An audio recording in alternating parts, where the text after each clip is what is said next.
Kwame Jerry was only 27, but life already felt heavier than his shoulders could carry.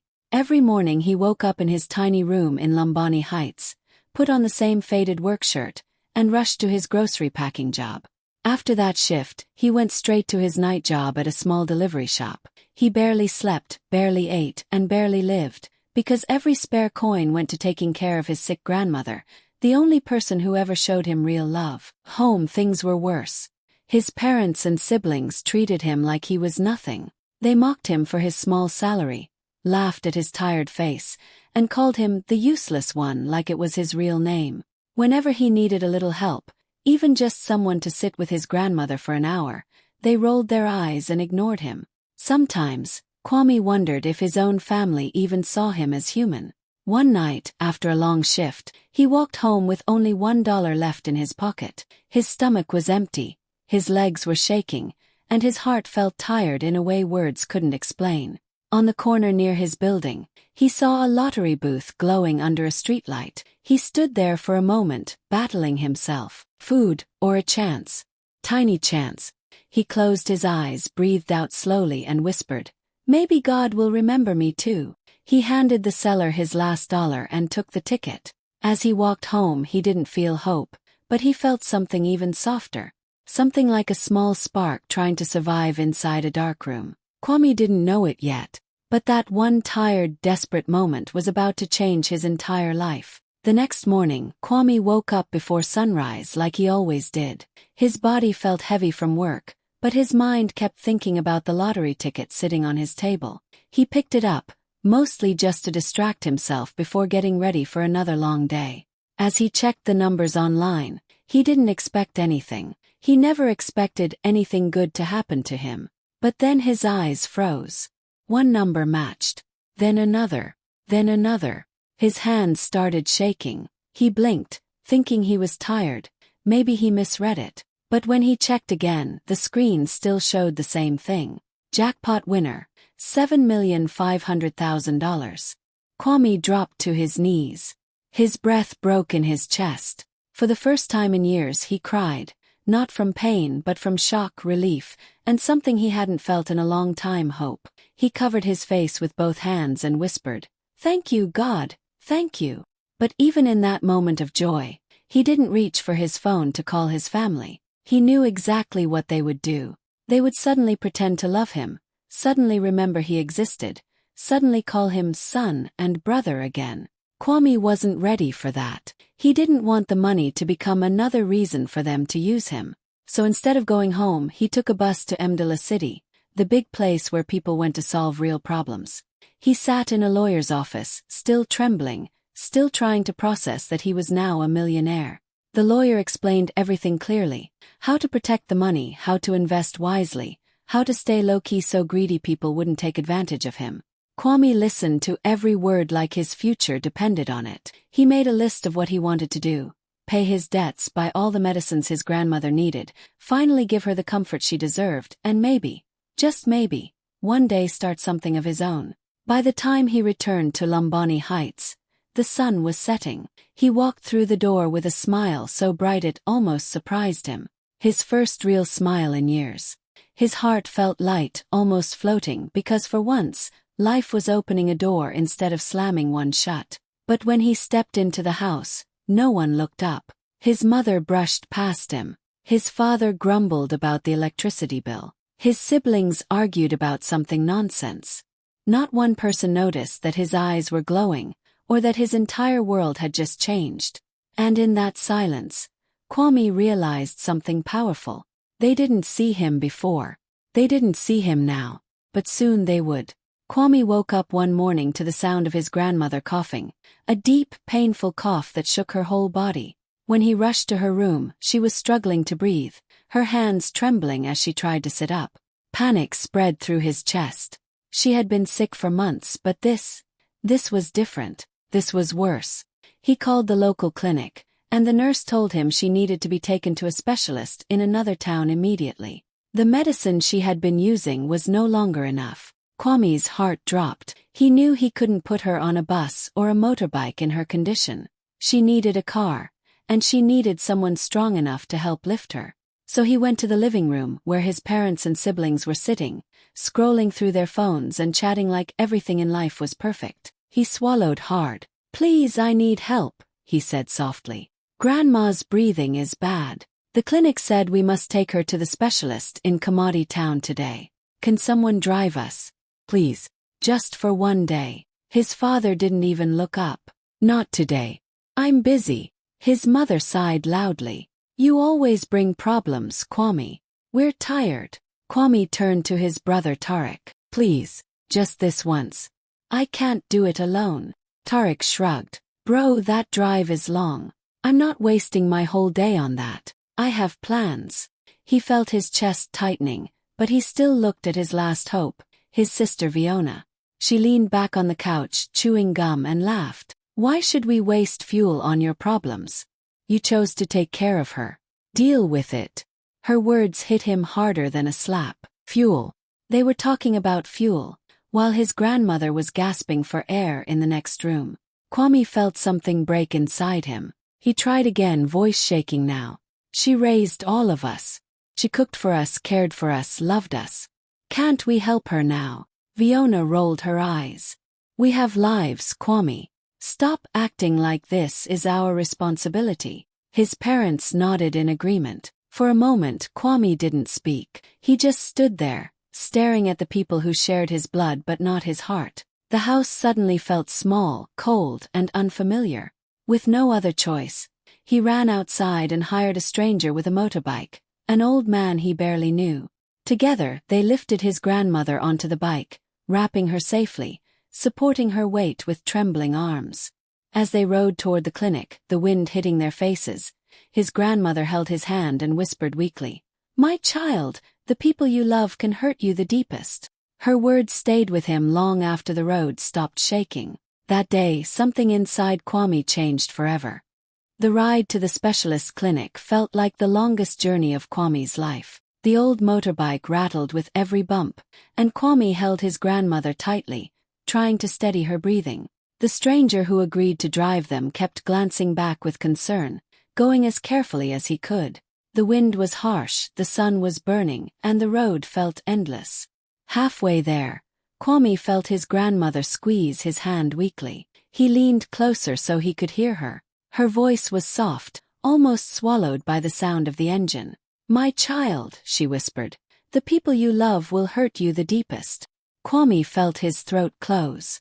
He didn't want her to see the tears forming in his eyes, so he looked away toward the road. Her words were simple, but they carried the weight of a lifetime. She knew exactly what had happened. She knew how they refused him. She knew how alone he felt. By the time they reached the clinic, his clothes were soaked with sweat and worry. He helped her inside, stayed with her through every test, every injection, every piece of painful news the doctor delivered. They said she would need stronger treatment, better medicine, and more regular checkups, things he could now afford because of his hidden blessing. But in that moment, all he cared about was keeping her alive. When they finally returned home late in the evening, Kwame expected the house to be quiet, maybe someone asking about Grandma. But instead, music was blasting. Bright lights flashed from the compound. People dressed in shiny clothes filled the yard, dancing and laughing. It was a cousin's birthday party, a party his family didn't even bother to tell him about. Kwame stood at the gate, still dusty from the road, his arms aching from carrying his grandmother, his mind exhausted from fear and stress. And there they were, his parents, his brother, his sister, dancing like they hadn't ignored him earlier, laughing like they hadn't refused to help save the woman who raised them. Not one of them noticed him standing there. Not one of them asked where he had been. Not one of them cared enough to check on Grandma. He stood there for a long moment, watching them celebrate as if nothing else in the world mattered. Something inside his chest slowly cracked open, not loudly, not suddenly, but like a quiet tear that only he could feel. His grandmother touched his arm gently and whispered, "Let them be. God sees everything." Kwame nodded, but inside, a cold truth settled deeply. If this family could dance while he was carrying their suffering alone, then maybe they were never really his family at all. The excitement of the morning didn't last long. As soon as the hugs ended and the fake tears dried, The real reason his family came began to show. Kwame was sitting in the living room beside his grandmother when his father cleared his throat loudly, the way he always did before making a demand. "Kwame," he said, leaning forward, "since you are a millionaire now, it's time for us to move out of this old house. Buy us a new one. Big one. In a rich neighborhood." His mother nodded quickly. "Yes, yes. 4-bedroom at least. With a garden. And a modern kitchen. We deserve that after raising you." Kwame opened his mouth to speak, but before he could say anything, Fiona barged into the conversation, flipping her braids dramatically. "And I want a Range Rover," she announced proudly, as if she had earned it. "White. Latest model. Everyone will know our family made it." Tarek jumped in right after her. "And I need $150,000 to start a business. Already have plans. And don't worry, your money will double because of me." Kwame looked at each of them slowly, confused. "Can we talk about this? Maybe plan?" His mother cut him off instantly. "Talk about what? You owe us. We took care of you." His father slammed his hand on the table. "Stop acting smart. Without us, you'd be nothing." The words hit him like a punch. Without us. The same people who mocked him every day. The same people who refused to help his grandmother. The woman who raised them all. The same people who let him suffer alone. Fiona rolled her eyes as if his silence annoyed her. "Don't make this difficult, Kwame. You're rich now. Just do what we say." Tarek laughed. "Yeah, bro, don't start changing. You didn't become important overnight. Remember your place." Kwame felt something tighten painfully in his chest. He looked at his grandmother, hoping anyone would notice how uncomfortable he was. But no one even cared enough to look at him. They weren't asking. They were ordering, like he was some sort of bank account on legs. In that moment, while voices rose around him and demands kept piling up, he felt a cold truth settle deep inside. They didn't come because they loved him. They came because of the money. They never cared about him. Not before, not now. Kwame sat there quietly, letting their voices fade into background noise. For the first time in his life, he truly saw his family for who they were, and the realization broke something inside him that could never be repaired. Kwame didn't sleep that night. He lay awake, staring at the ceiling, hearing his family's voices echo in his mind. "You owe us. Buy us a house. Stop acting smart. Without us, you're nothing." Each word cut deeper than the last. By sunrise, his decision was made. Before anyone woke up, Kwame quietly packed 2 small bags, one for himself, one for his grandmother. He moved silently through the house like a ghost, careful not to wake the people who had already broken him. Then he gently woke his grandmother. "Grandma," he whispered, "we're leaving. Today." She didn't ask why. She just touched his cheek and said, "Lead the way, my child." Kwame called a private car, a clean black SUV that looked nothing like the dusty transport his family used. They slipped out of Lambani Heights before the sun fully rose.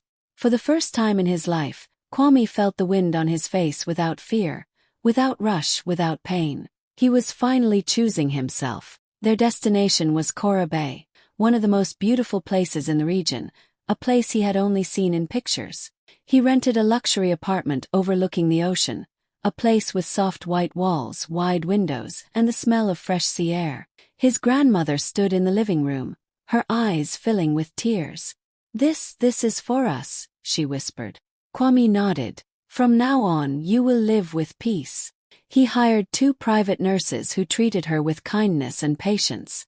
He registered her at the best hospital in the city, where doctors checked her daily and gave her the top medicines she had needed for years. He watched her health slowly improve, not just from the treatment, but from being finally loved and cared for properly. Meanwhile, his old phone rang non-stop back in Lambani Heights. Messages poured in. "Where are you? Why did you leave? Come home now. You're being selfish. We are your family. You can't disappear like this." But Kwame didn't see any of them, because he had already changed his number. He had already blocked every one of them. He had already chosen peace over pain. Back at the old house, chaos broke out. His mother cried loudly. "Act acting like she was the one abandoned. His father shouted that Kwame was ungrateful. Tarek accused him of running away with their future. Fiona screamed about her Range Rover that will never come. They blamed him. They called him selfish. They told the neighbors he had betrayed his own blood. But none of them admitted the truth, that they pushed him away long before he ever left. In Kora Bay, Kwame sat beside his grandmother on the balcony, watching the waves crash gently against the shore. For the first time in years, his heart felt quiet. He wasn't lost. He wasn't selfish. He was finally free. Back in Lombani Heights, life started to unravel for Kwame's family almost immediately. Without him there, they realized just how little they could manage on their own. Bills they had ignored for months piled up, and the landlord, tired of waiting, finally had enough. One morning, a notice was slapped on the door. They had to leave the house within a week. No apologies, no second chances. The house that had once been their comfort now became a reminder of their mistakes. Fiona's world also started to collapse. Her boyfriend, who had been more interested in her family's potential wealth than her, left without a word. She spent nights scrolling through her phone, calling him, begging him to stay, but he never came back. The expensive parties she once bragged about, the dreams she thought money would buy, all vanished overnight. Tarek's ambitions didn't fare any better. He tried to start small schemes, thinking he could make quick money, but law enforcement caught on fast. One morning the police came for him. Handcuffed and humiliated, he was dragged away as neighbors whispered and pointed. His dreams of starting a business with Kwame's money died in front of the whole community. Kwame's parents, once so proud and loud, now faced the sharp sting of shame. Neighbors who once bowed to them or feared them began to avoid their house entirely. Gossip spread like wildfire. They treated their son like trash, people whispered. And now see them, struggling, alone, humiliated. The same people they had mocked, the same relatives they had looked down on, now smiled when passing them by, leaving Kwame's parents staring in disbelief. Every day brought a new struggle. Bills went unpaid. Small debts turned into larger fines. Friends who once visited to share laughter now stayed away, leaving the house quiet except for arguments and tears. The family that had demanded everything from Kwame suddenly had nothing at all. And in their hearts a quiet, gnawing realization began to grow. All the cruelty, the mockery, the selfishness, they had created their own downfall. While they had chased Kwame's money, he had already chosen peace, love, and freedom. And now, the very people who called him useless were left alone, facing the consequences of their own choices. For the first time they understood what it meant to be powerless. The family they had once crushed with their laughter, their insults, and their carelessness was gone. Kwame was nowhere in their world, untouchable, untamed, and finally free. Months passed in Kora Bay, and Kwame settled into a life he had only dreamed of. Peaceful mornings, calm oceans, his grandmother smiling every day, and no one to demand or mock him. But one afternoon, as he was trimming the small garden near his balcony, he heard loud voices from the estate gate. He looked down and froze. His family, all of them. They were shouting, waving their hands, and banging on the gate. Fiona was crying. Tarek looked desperate, and his parents' faces were twisted with a mix of anger and fear. "Kwame, open the gate," his mother screamed. "You owe us.